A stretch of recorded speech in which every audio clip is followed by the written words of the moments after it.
கையேந்துங்கள், அவன் இல்லை என்று சொல்லுவதில்லை. பொறுமையுடன் கேட்டு பாருங்கள், அவன் பொக்கிஷத்தை மூடுவதில்லை.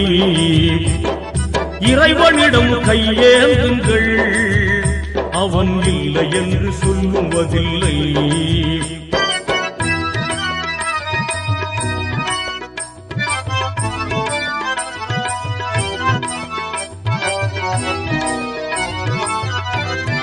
இல்லை என்று சொல்லும் மனம் இல்லாதவன், ஈடு இணை இல்லாத கருணை உள்ளவன், இன்னல் பட்டு எழும் குரலை கேட்கின்றவன், எண்ணங்களை இதயங்களை பார்க்கின்றவன்.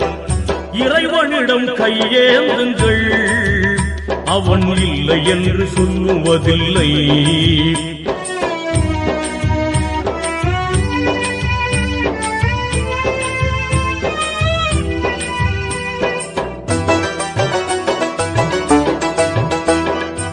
ஆசையுடன் கேட்பவர்க்கு அள்ளி தருபவன், அல்லல் துன்பம் துயரங்களை கிள்ளி எறிபவன், பாசத்துடன் யாவரையும் பார்க்கின்றவன், பாவங்களை பார்வையினால் மாய்க்கின்றவன், அல்லல்